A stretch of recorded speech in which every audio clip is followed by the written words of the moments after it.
Following the US-led airstrikes against Syria, the three Astana partners are expected to revise their common goals, as well as previous agreements. This is especially important because Turkey distanced itself from Russia and Iran, declaring support for the US attack. Therefore, if they fail to reach new understandings over their end goals and real strategies, the situation would be even more complicated, writes Valdai Club expert Hamidreza Azizi. Which objects became the targets and why? Is it possible to state certainly that chemical weapons were used by Syrian government troops, and not by terrorists, while the results of the OPCW are not ready yet? The United States and its allies claim that they have hit the targets related to the Syrian government's chemical capabilities are those which have been used in conducting the so-called chemical attacks. However, taking into account two important points would cast serious doubts on these claims. First of all, even the Western countries, which have been insisting on the use of the chemicals by Damascus, have stated that they don't have detailed information about the issue, and as such, no independent international investigation has been conducted so far to address these claims. On the other hand, the Syrian government had previously agreed to its chemical disarmament, and this has been acknowledged by the related international organizations. Although the Western states were completely aware of these facts, after days of increasing threats by the US over showing a response to the Syrian government, they had no option but to conduct a military move, at least symbolic, in order not to lose their international credibility. Given the fact that Russia had established some communication channels with the US over the issue to prevent its bases, facilities and forces from being hit by the strike, it could be said that the strike was mostly symbolic, against the targets that had already been evacuated. As for the question of who had conducted the alleged chemical attack, one should remember that the Syrian government, with the support of Russia, had the upper hand in Ghouta and was on the verge of total victory in the area. So, it appears highly illogical that the Assad government had ordered the use of chemicals. On the other hand, the Russian Ministry of Defense had long warned that the terrorists were preparing to do a provocation by using chemical weapons, so the more probable scenario is that the move was conducted by the terrorists to use it as an excuse against Damascus.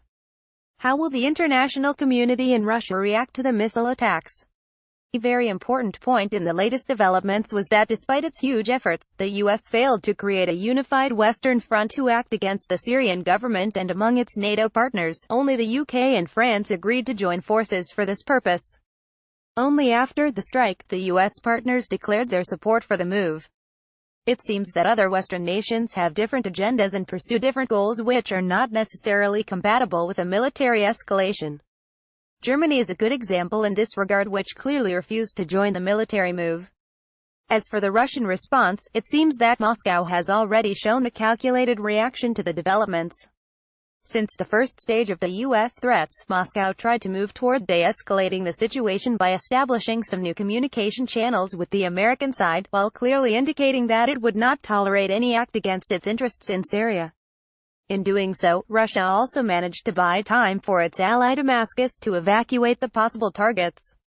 Now that the strikes have been done, it seems that Moscow will try on the one hand to delegitimize the move, using international bodies such as the UN, and at the same time, pursue a more independent path toward political settlement in Syria, relying more than before on the alternative mechanisms such as the Astana process and the Syrian National Congress. How will these strikes be perceived in the United States, considering that Trump gave the order without Congress approval? There is no doubt that one of the main aims of U.S. President Donald Trump was to distract the American public opinion from the problems with which his administration is currently struggling, and to show that he is the real man in charge and a powerful leader. As far as the public opinion is concerned, it seems that Trump has been to a great extent successful, because the American main media have successfully sold the idea to the public that Bashar al-Assad was responsible for the chemical attack and should be punished. Therefore, Trump can now argue to the public that what he has done has been in line with the U.S. leadership role. However, it seems that Trump faces a harder task when it comes to the political sphere, as the unilateral move, without Congress approval, increases the pressures by his Democrat rivals, and even some moderate Republicans, who consider Trump's decisions harmful to the U.S. interests and global role.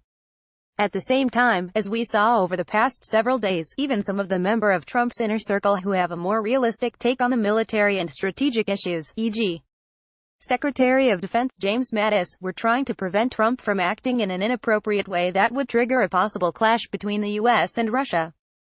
So, it is possible that even the more logical faces of Trump administration begin to look for mechanisms to contain him and decrease the risk of any uncalculated move by the U.S. president. Is the U.S.-led anti-Assad coalition likely to expand? Who else could join it? As mentioned before, even this time and despite various efforts, the U.S. failed to bring more nations on board for its military move in Syria. At the same time, it should be noted that all the three parties of the recent strike underlined that their aim was not to overthrow Assad, but to show a response to the alleged use of chemical weapons. Considering these issues, as well as the fact that the international community was highly divided on the necessity or logic of using force against Assad, it is highly unlikely that a wider coalition could be shaped in this regard. However, it seems that in case of any consensus in the Western Front to target Assad directly, the American allies in the Middle East, mostly Saudi Arabia and its GCC partners, would be the first ones to join, as they have long desired for a strong move against Assad.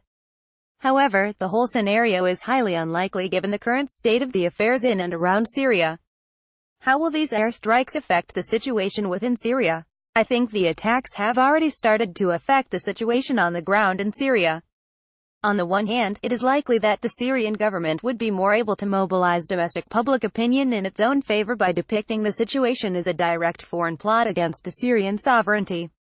At the same time, as Russia has already declared that it is mulling the option of providing the Syrian army with more advanced technologies, I think we should await new moves by the Syrian government against the armed militant groups in different parts of the country. Iran, as another main ally of the Syrian government, has already declared that the next targets of the Syrian army will be Idlib in the east of Euphrates.